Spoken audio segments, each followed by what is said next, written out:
Are you an overwhelmed SaaS founder ready to make the leap from leading a team to leading an organization? Join us each week as we refill your think tank with actionable tips and strategies from great business minds you know and those you don't know yet. This is SaaS Fuel with your host, 5-time entrepreneur, SaaS founder, and globetrotting adventurer, Jeff Maines. Welcome back to the SaaS Fuel podcast, where like New York City, a place for dreamers. And time again, it's the place where the greatest dream of all, the American dream, has been tested and triumphed. I'm your host, Jeff Maines. You know, I remember the first time I heard that phrase about New York City, and I just thought, that just says it all. The American dream tested and triumphed. That's awesome. And, if that doesn't capture the spirit of the SaaS community as well, I don't know what does. And what's really cool about that is that while America embodies that dream, so many others around the world share that same dream. It's not unique to just America.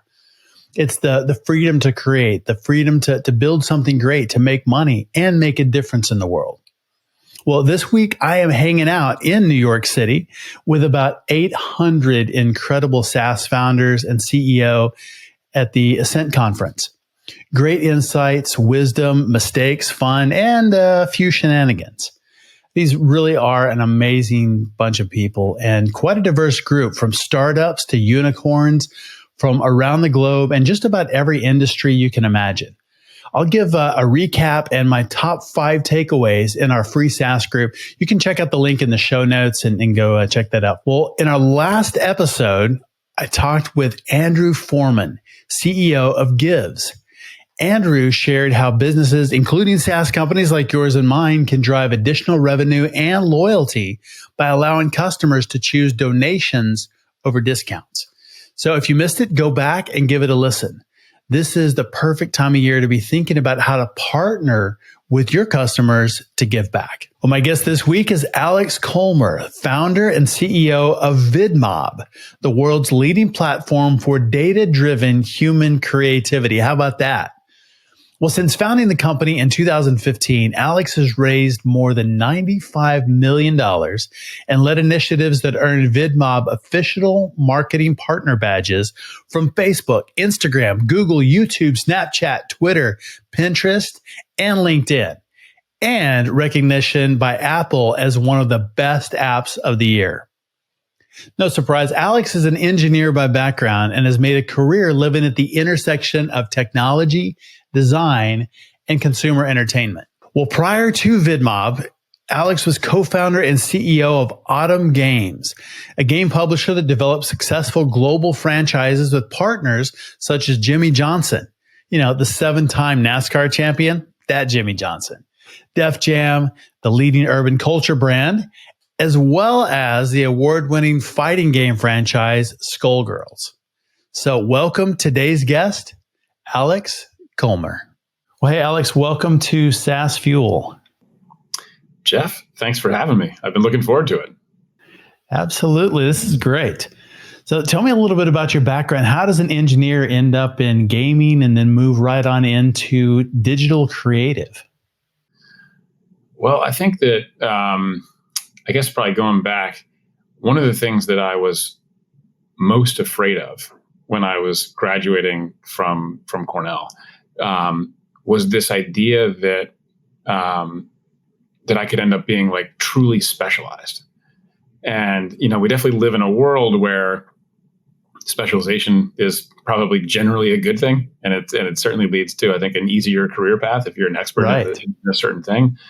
But for me, that prospect was kind of terrifying. The idea that I would get really good at something and just do that same thing for the rest of my life. I can relate to that. Yeah. And so, I was always just drawn to being as broad an individual as I possibly could. I read anything and everything I could, from, fiction to nonfiction to, biography, history, et cetera.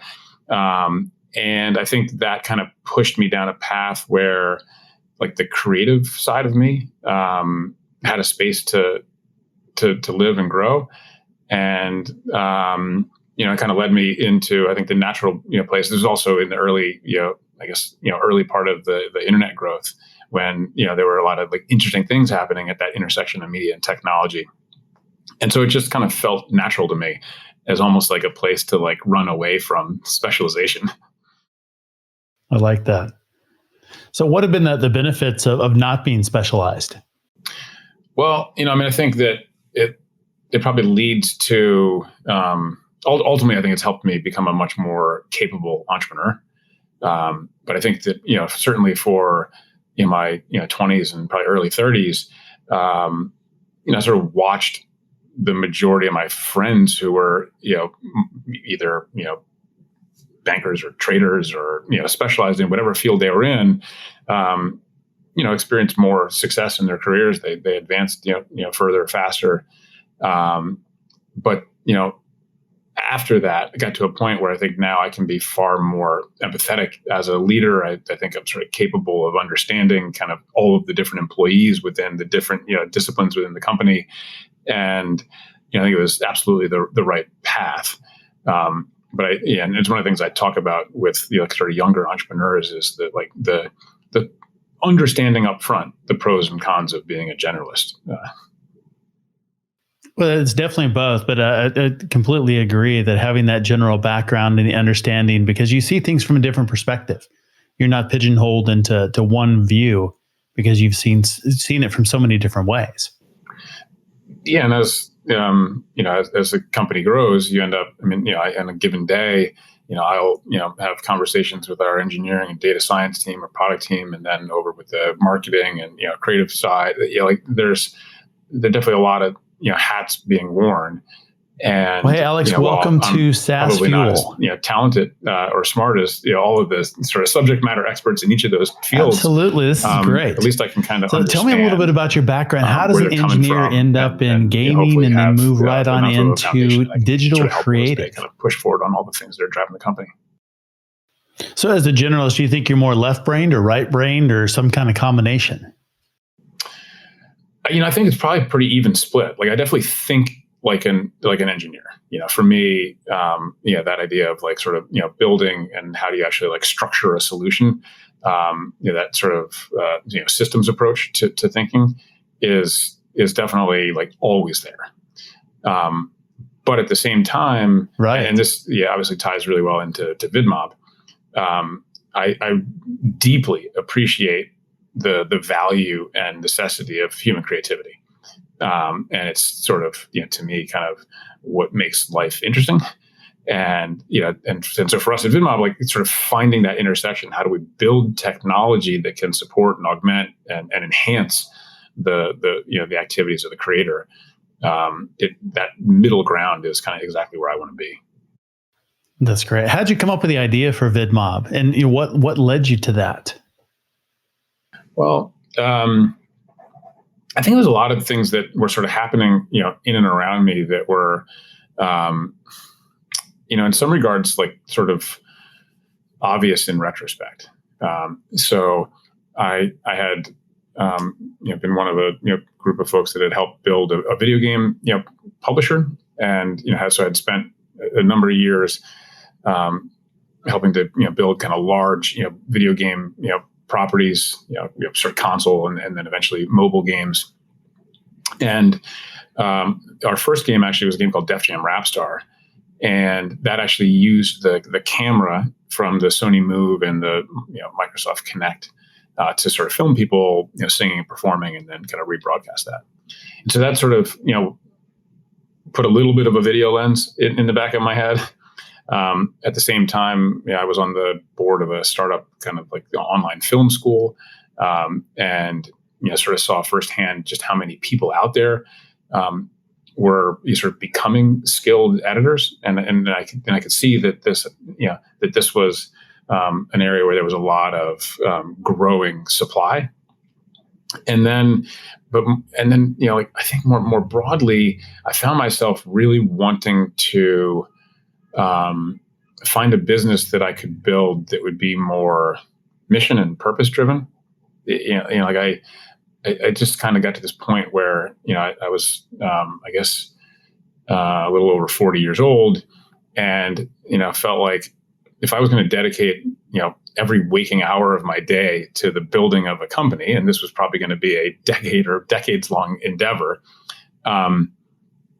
it didn't seem like too high a bar that should be something that was positive in the world. And so like all these things kind of came together. And what I kept coming back to was, the internet was transitioning from a static platform with text and images, which were pretty easy to communicate on, to first a video network, and then beyond that, AR, and now the metaverse. Right. And so it was sort of clear that we were going to be leaving a time where it was easy to communicate and entering a time where it was more difficult. And so as I sort of thought about that, what kind of occurred to me was, the first kind of quarter century of the internet, we basically had like payment friction and security friction as sort of like omnipresent factors under like everything on the web. And that's true. And that sort of led to, Stripe and PayPal and now all the, sort of security, platforms, like, those things just, and that condition led to some enormous and great companies.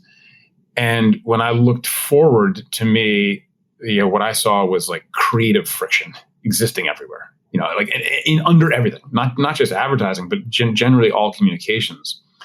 And so I figured, all right, well, someone's going to have to build an infrastructure platform, an underlying technology that can make creativity more accessible and scalable. And where the dots here connected, and this is kind of why I ended up getting really excited about it, was when I knew as an engineer that technology would have to play a role in this solution. But the other side of my brain also knew that technology alone wasn't going to get it done. That sort of showing up to Nike, Reebok, Adidas, all with an algorithm that's going to make the same ads for all of them, or like a Rails-based template tool that's going to make this essentially the same ad, that would be like almost the last thing that any communicator wanted, when like their job is really to sort of connect emotionally in a unique way with their consumer. And so it basically ended up sort of connecting the dots here, where it was like, all right, well, if one of the things we see happening broadly is you have all these kind of like negative labor factors, like sort of globalization, AI, automation, all these things kind of putting pressure on just like the worker. Right. One of the areas that seemed like it was kind of somewhat protected from the impact of AI was creativity. And interesting. So like, I saw that I could kind of like connect these two thoughts, where I wanted to build a business that had purpose and meaning. And then you had this sort of big business opportunity. And it came down to, all right, well, if we can build a platform that can actually, scale access to creativity, the thing, like, if it was successful, it would create a lot of jobs. And if we set the rule set in such a way that those jobs were good jobs, then that would be a net, positive in the world. And so that was kind of, like literally my first slide in the first deck was, we're going to create 1 million quality jobs. And when we started designing the platform, we made all sorts of conscious decisions about how we were going to govern this, where, there was never a way to sort by, cheapest price. This wasn't about like crowdsourcing and getting 100 people to work for free and then paying one of them. It was sort of like all the early models of sort of scaling creativity. We kind of threw them all out and just focused on building a platform that was sort of net beneficial to the creator. I like that. So you talk about a mission-driven company. What is your mission, and how is that developed over time? Yeah, so originally it was that like sort of very like quantitative. We're going to create 1 million quality jobs, and that sort of like nudged us and pushed us down the path. And what we saw was that this kind of mission orientation actually played a role in like the types of people that were attracted to coming and working with us. In a positive way, like we were able to kind of bring like really talented people and kind of win over other entities because they wanted to join the mission. But the sort of quantitative goal was not enough. What we started to see was that there were actually all these like other challenges in the sort of the creator or advertising industry, where you have a very homogenous world.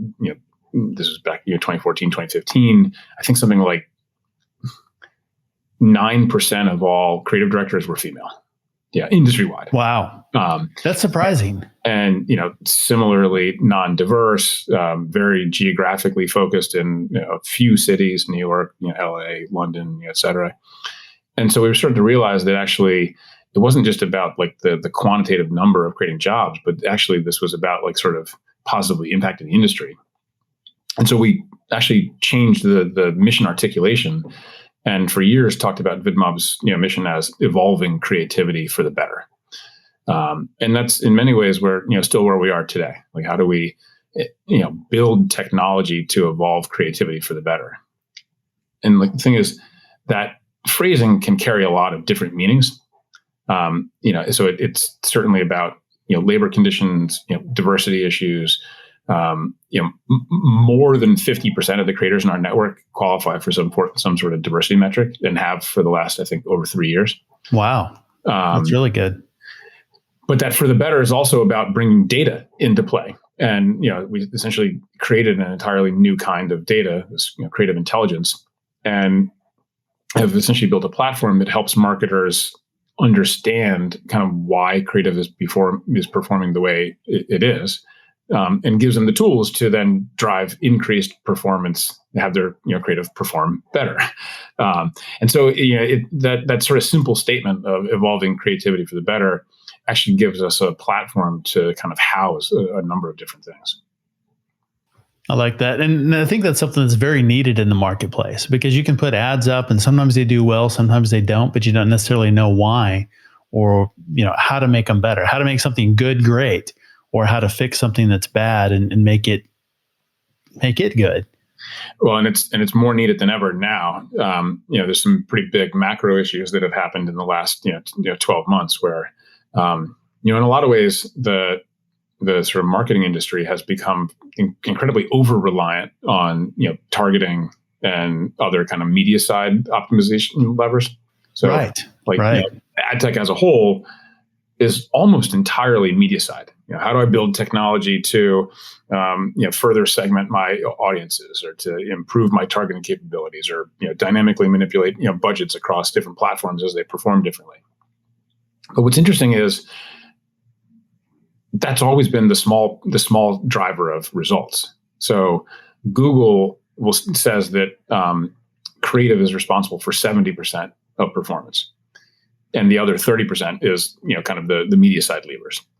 And so you have this world where basically like the entire ad tech universe, literally thousands of companies, are all focused on the 30%. Right. And the reason for that is it's just easier to build technology for these things than it is to deal with like how do you improve human creativity. Right. And so that was already a busted construct. But then last year, Apple announced the move with ATT, App Tracking Transparency, like moving away from the unique identifiers, and now Google sort of following suit with the coming move away from cookies.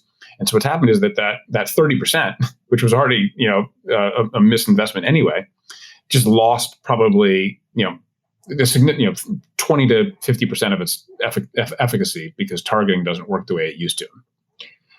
And so, what we're seeing now is really the only path to sort of making up the losses as we move into a more private world is through being able to get smarter about your creative, bring data to bear, and actually be able to improve the bigger lever and use that as a driver for performance. So, like, we didn't plan that. We didn't have any special insight that this was coming down the pike, but it just so happened that we end up being pretty well positioned for a macro change that's impacting literally every market on the planet. And that's absolutely true. And I think we're getting back, while data is important, we're getting back to more human engagement, things that matter to people. And so it engages the creative side and gets them involved, not just seeing an ad because you were targeted because of some data point. Yeah, the reality is like the Facebook algorithm, Google's algorithm, like these things were so good that for the last decade, it was really true that they were going to show the right message to the right person at the right time. And so if that's kind of like the foundational construct, then it really doesn't matter what you said. Like, creative didn't matter. If you knew you were going to find a person who definitely wanted to buy a Ford at exactly that moment, then all you had to do was just sort of like give him or her like a little final nudge across. And what's happening is that's coming to an end. And so now we're getting back to, in a sense, like back to the future or whatever, where, creative actually has to, persuade. And, and sort of, I know that like talking to folks at Meta about this, they sort of use a similar term to us. It's like your creative now has to do the targeting, as it has to carry a load there. So like the creative has to find its audience, speak to that, target customer and move them directionally where you're trying to go. And I think that's an exciting change. It's interesting. It will definitely cause some issues for a lot of advertisers that are used to the old model. I mean, anytime there's an algorithm change, that kind of happens across the industry. Yeah, I mean, I think it means we need to get more sophisticated. I think we kind of have lived in this world for the last number of years where we kind of lost the thread on what sophistication was, and so a lot of marketers were able to literally just throw garbage at the wall, and you throw enough garbage at the wall, something's going to stick. It's this sort of like you give a million monkeys a typewriter and one of them is going to write the Iliad, right? And so, I think that's not going to be the definition of sophisticated anymore. Marketers have to be a lot more purposeful in their decision making, and really understand kind of like how creative kind of aligns with target audience and moves them directionally in a way you want to go. So, how does AI move that along? What does it do to support it, or does AI stifle creativity? Our viewpoint is that AI, whether it's here in this industry or elsewhere, is generally going to be a force to improve and enhance. I think the sort of like common misconception is that AI is going to steal people's jobs, and the way we sort of look at it is like that's wrong. The AI is not going to steal your job, but someone who uses AI better than you will, and that makes a lot of sense. And so that's sort of like where we are. And so for us, what that means is, the AI is not doing the creative, but we can use a number of kind of AI-based technologies, optical character recognition, natural language processing, computer vision. So we can kind of at scale, programmatically understand what are all the things that are happening creatively inside the ads of our clients. So, when one of our clients connects their Facebook account or their Snap account or their Google account or Amazon, our platform will download every ad they've ever run. So it's literally thousands, maybe tens of thousands of pieces of creative that they've run over the last few years, and just go through frame by frame and understand all the creative decisions that have been made. So, is it the spring logo or the fall logo? What's the contrast and color between that and the foreground and the background? What are the emotions on the actors and actresses' faces? What are the words that are on screen, and then it's the font and font size, and what's the pacing of that language? Is it a comfortable pace that's easy to read, or all these things are actually like AI derivable data points. And then we can take that creative attribute data set and compare it with the behavior data set, and then sit ML models on top and actually start to get to like insights about kind of why things are behaving the way they are. And so, in a sense, it's like we're kind of seeing this same broad trend happening in many different industries, where we're kind of moving from like a world of essentially like serial processing to parallel processing. Yes. And so, like in the serial construct here, marketers would have been doing A/B testing. I'm going to test asset A against asset B. And that's great. Learn asset B, A is better. But you have no idea why. And then you have no idea how A compares to T. Right. Right. You got to run a lot of tests to do that. And so what we do is we essentially like parallel path and test literally every ad you've ever run, and look at how they all do together in one data set. And then from there, get to creative insights on ways in which to resonate or not with your audience. Interesting. So it's all on our own data sets, not over the entire universe of everybody that's run ads, or is it both? It's a little bit of both. I mean, so it primarily it's about your own data set. But, because we do work with so many marketers across, all the major platforms and have, when we have enough clients in a category, beverages or auto or beauty or, e-com, we can then create norms for those categories. And so we can look at, all right, well, here are broad-based, sort of category, generic, insights that we see as trends across the whole kind of beverages category across. And we find that's a help to our marketers as well, our clients as well. At least a starting point. Yeah, that's right. And that's exactly right. It provides, you sort of end up in like different like strata of insights. So at the highest level, it's, these are kind of best practices across all of Facebook or all of YouTube.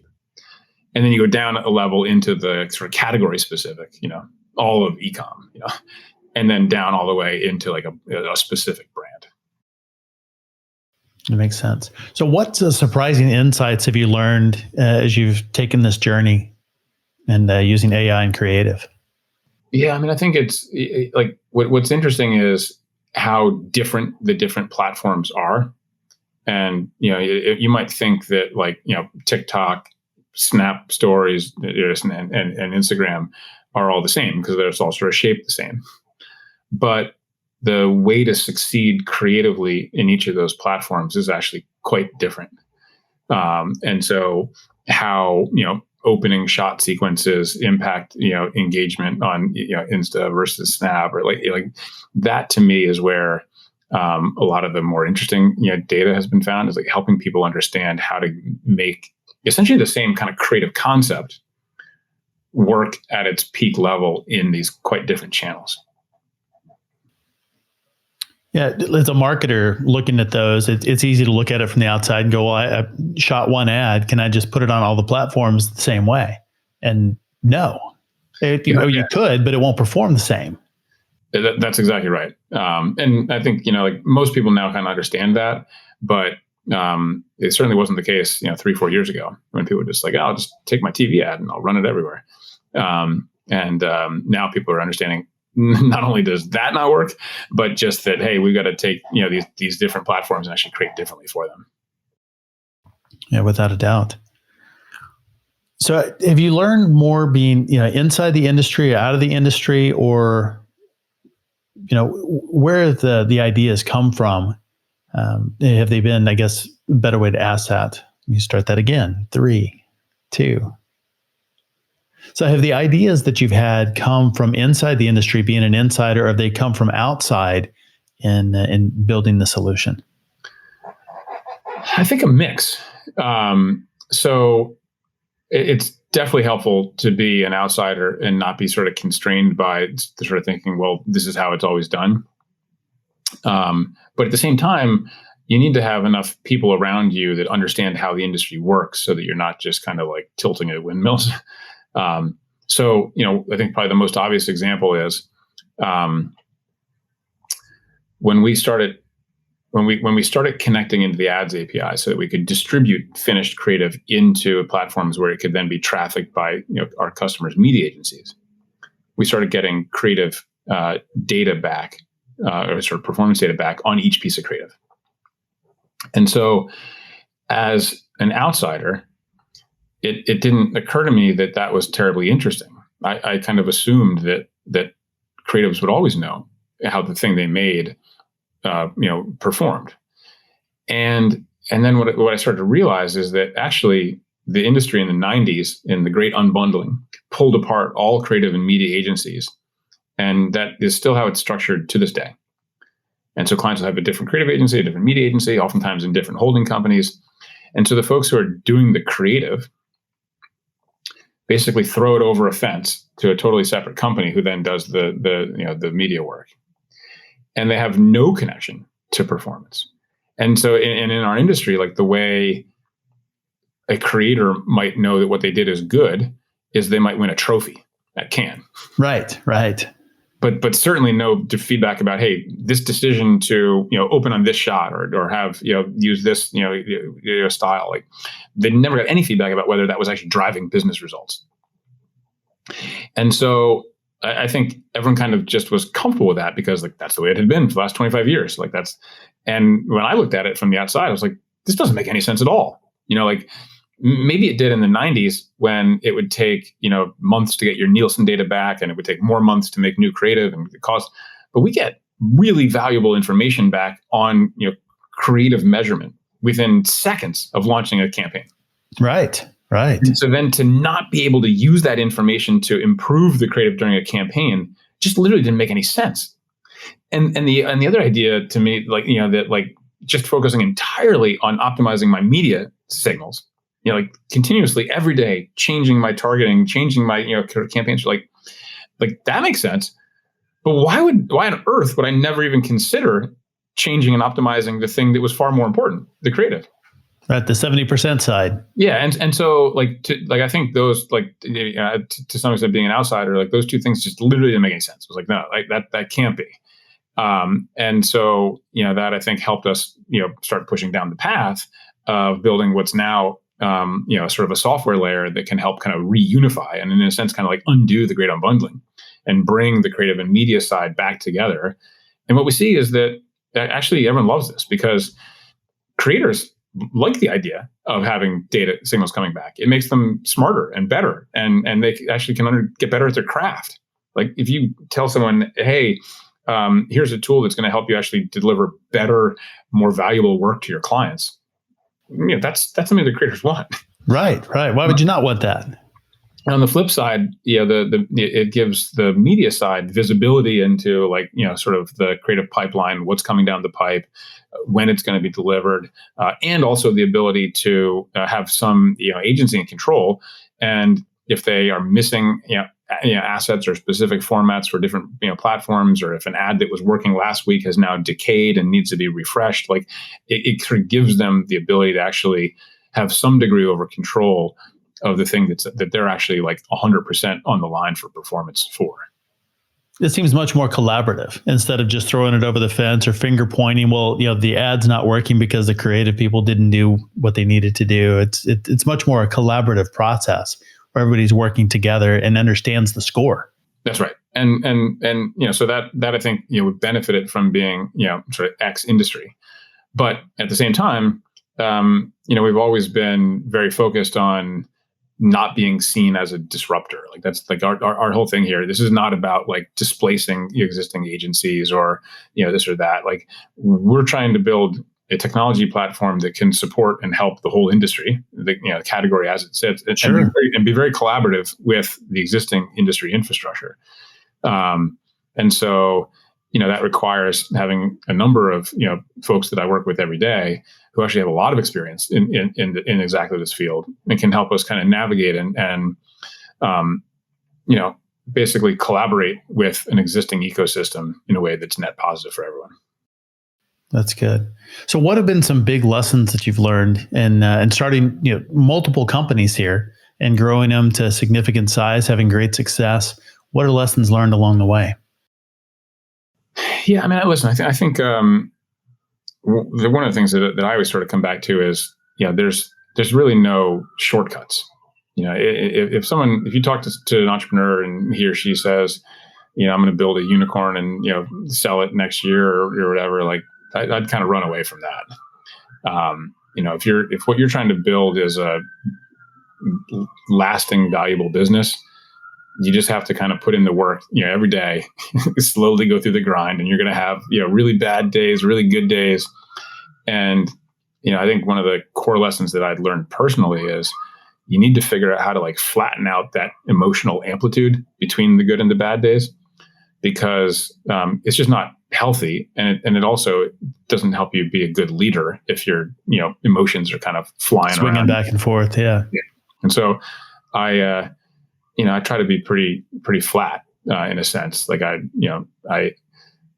hope it doesn't take away my ability to be excited when things are going well, but I don't get terribly upset when something isn't working either. I know that, we have a talented team, and, whatever the challenge is, we'll work through it. I actually heard a great quote from, I think it was the founder of Coinbase, where he said that, building a company is, running from disaster to disaster with enthusiasm. And I think there's like sad but true, yes. And there's an element of that, and it helps that I just love this, and the idea of like tackling really difficult challenges, and working with a great team to find a solution. Like that's for me, that's really fun. So I think like that, being consciously figuring out how to kind of like flatten the emotional amplitude is one of like the core learnings, for us. That's a big one. So when you left Autumn Games, what was the transition point there? Why did you decide? Wildly successful company, great titles. Why did you leave there and start something new? What was the driver? Yeah, I mean, it had been kind of a challenge. Like we did make great games, but like we ended up kind of in the middle of a lawsuit between sort of a distributor who had been in the industry for decades and a bank, and that really kind of took a lot of the like wind out of the sails of the company. And when we sort of got through that and got the games back and started kind of essentially like rebuilding around the Skullgirls franchise, it had just kind of like sort of soured some of like the enthusiasm for the industry. And the other thing was, just like an economic reality of just trying to figure out how to like do the best thing for the shareholders there, and sort of following that, thinking about sort of like recapping the company to start like kind of rebuilding, didn't seem like that was going to be the best path, and so we ended up just sort of like starting on a long path of kind of rebuilding around off of existing cash flow from the properties that we had. And knew that was going to take years to do, but it would hopefully preserve the equity value of the company, the folks that had invested. And so like that kind of created like in a sense, like space where I had time to begin thinking about other businesses. And at some point I went to the board of the business and said, hey, like I want to start building another company, and if you'll allow me to do that, then I'll sort of work for free on this and keep sort of shepherding it along its path. And I think it ended up being like a win-win. It was sort of designed to be a win-win for both sides. And I hope that is exactly how it worked out. But, and I think the other thing was like building games is, it's a hit business, right? And, you basically spend, at least 2 years, working on something that you believe in before you get like real signal. I guess if you're making sort of smaller mobile games, you can accelerate that. But all the things we were doing were kind of bigger games, and I think you get to this point where you can build great properties. Like our Jimmy Johnson game was a great game. Skullgirls was a great game. Same with Rapstar. But there's like sort of external factors that impact the success or not success of those things. When it came to the process of building sort of a SaaS technology company with VidMob, it just seemed very logical. Like it was always relatively easy for me to see what the strategy was that we needed to like what we needed to accomplish, what the time frame was to do these different things, who were the partners we needed to get into business with, and so it just, became for me a much more logical, path. Makes sense. So how do you pick great partners? Well, what was the process there? Yeah, I mean, I think like for us, to some extent, like in our field, it's fairly obvious. If you're going to be a marketing technology company, you better work with Facebook, Google, Amazon, Snap, LinkedIn, et cetera. And if you're going to be in the creative world, it helps to be in business with Adobe. And so, of course, like at some level, it wasn't that we were like particularly like genius. It's just that like we knew who we needed to be business with. But what I think we did do really well. One of my co-founders, Craig Koblenz, was one of the first 100 employees of Facebook, and he sort of talked about like the early days where they had like a number of partners, but there were some partners that they did a lot of business with, and what it came down to was they just really liked those folks, and and so, from like the beginning of our partnership program, we just focused on, really sort of showing up the right way all the time, being, incredibly dedicated to being a great partner, and thinking not just about what is good for us, but actually, like, first and foremost, what's good for our partners. And, over the years, that sort of became our reputation. And so that enabled us to form valuable partnerships, not just like partnerships where you're like got a logo on your site and it's like, we're a partner with such and such. And I think then we became kind of really proud of this, where like we had these like sort of deep and meaningful relationships with large swaths of the ecosystem, and so we just kept investing in it. And today it's it's a very important part of our strategy, and it's one that I think is going to grow in value over the years. So running a creative company, and this is a big part of what you do, how does that affect your company culture? Is it creative? Is it more reserved? I can't imagine that it would be. Yeah. So how do you deal with all the creatives? Yeah. I mean, listen, the first thing is we love having, we are absolutely a creative company. That's awesome. And, I mean, it sort of shows up in, the way, like when you think about like our offsites and when we get the company together and like the types of things that we do, it's just like, I think it'd be pretty different if we were like a, insurance company offsite. So we have things like, color wars and, one of the things we did for a long time was we did this like presentation improv where, people would have to present in front of the whole company, but they wouldn't know what the slide was that they were going to be presenting until they got out there. That's great. And so, we're sort of like constantly trying to figure out what are the things. And in that case, that was about getting people comfortable being on stage presenting as a skill. But then we applied our sort of fun tweak in a way to make it unique to us. And this was an idea that actually our head of client solutions, Jill Gray, brought over to us. And so we're like just always trying to think about like, how do we evolve the system? How do we like invest in the culture? And it's a moving target, right? Because like the culture we had pre-COVID was one thing; it was great. But then when we went largely remote during sort of 2020 into 2021, we then had kind of a different culture. And now as we sort of obviously we're still in COVID, but people, world's starting to kind of go back towards more normal. We're in this kind of like third cultural epic where, their offices are open, but not, people are in there sort of flexibly. And, I think it's just like the first thing is we care like that. That's the first thing is like, it actually really matters to me whether we have kind of a culture that kind of nods to both our creative side and our engineering side. And once we have that sort of position of caring, then it's just about like doing the work of trying different ideas out, figuring out, and if something works, keep it. If it doesn't work, throw it out and try something new. That's good. So do you have creatives that have become more engineering focused and engineers that have become more creative through the process working together? Yeah, I mean, I think like on the engineering side, what that often ends up doing is getting more involved in like actual like product design and sort of understanding how the creator use case is. So that I think is how like typically engineers kind of get pulled towards the creative side.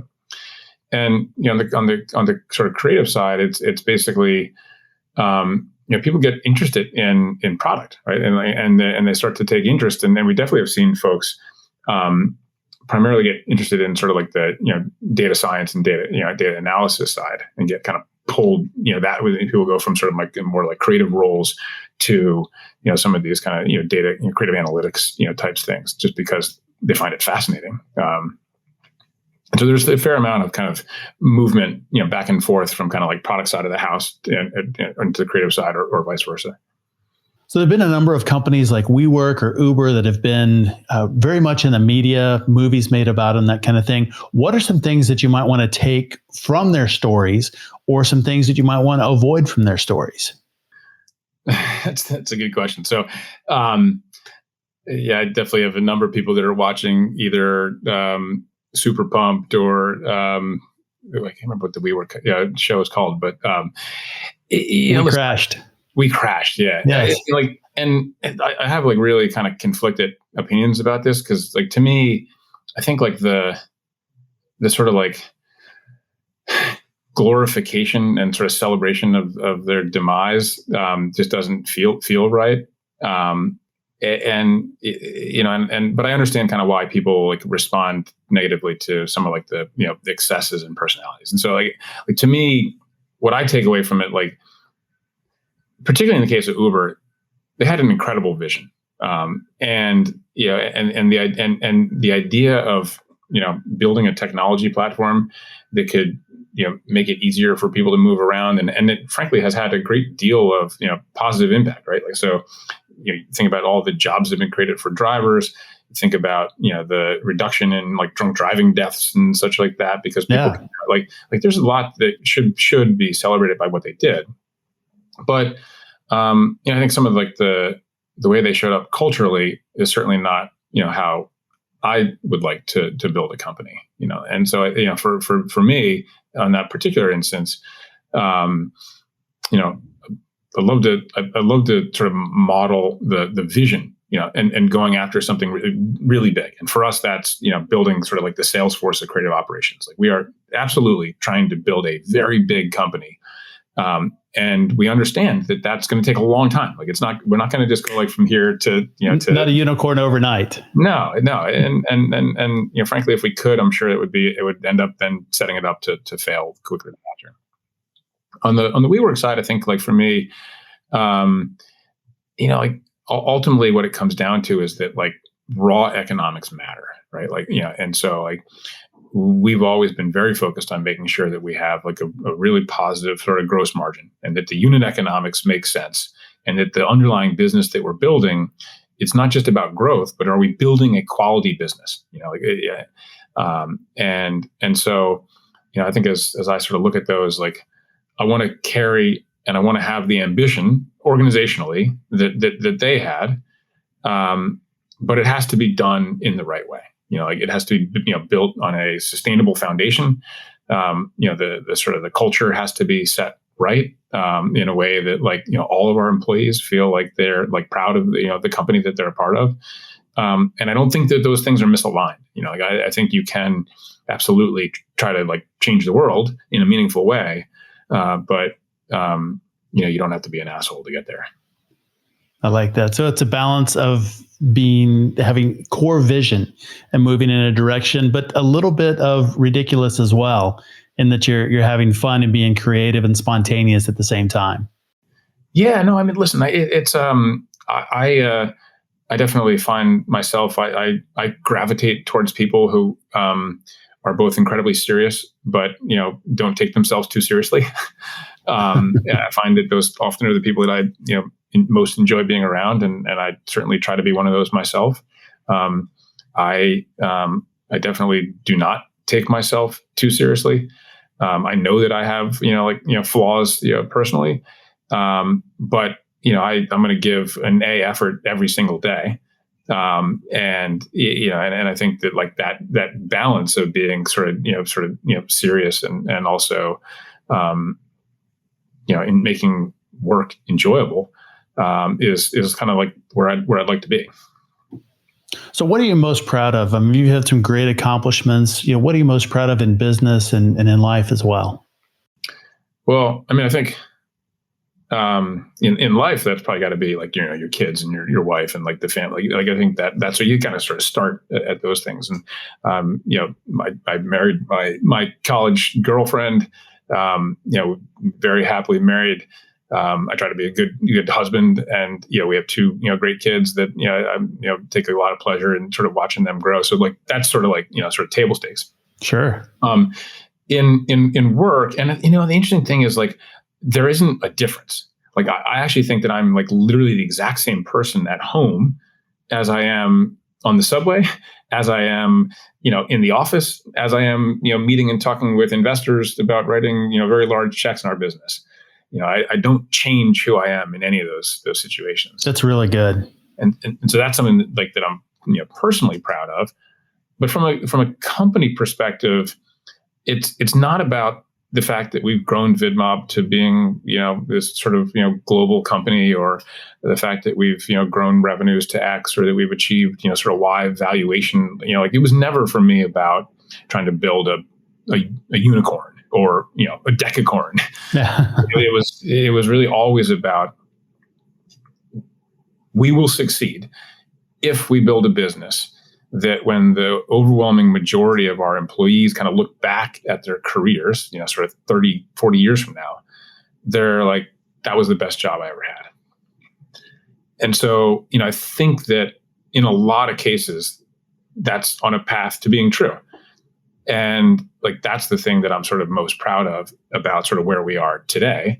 And I hope that we can continue that and make it a reality. And so you have this kind of knowledge that if we succeed in that, then all the other things sort of will naturally sort themselves out. Like if those things are the case, then people will show up and not just provide the kind of salary determined effort level, but they bring kind of like discretionary effort on top of it. Like when people care about a business, they provide better output, they work, they care more, and so that leads to then faster growth and outcompeting competitors and those things. And so I think by succeeding in that sort of first thing, it's actually helping us get to the financial metrics and things that our investors and other folks will care about. That's a fantastic measure of success. I think so. And it's also the kind of thing that, you can really like I will be proud of that, like whether if you sort of just say like your goal is a number, I don't know that it would be very difficult for me to be proud of that. It's just a number, but it's not people. I like that. Where can people find out more about VidMob and about you online? I am at Collmer on Twitter. At VidMob is just vidmob.com. We have a pretty active LinkedIn page, and at VidMob on Twitter as well. And we would obviously love anyone who's interested to look us up. There are a lot of job postings all the time. And if anyone wants to come join a company that's won a lot of awards for being one of the best places to work, reach out to us. Definitely. And we'll make sure and link all of those in the show notes. And I would echo that. If you want a place that you look back and think that this is the best place I ever worked, VidMob would be a fantastic choice. So reach out. Awesome. Well, thank you, Jeff.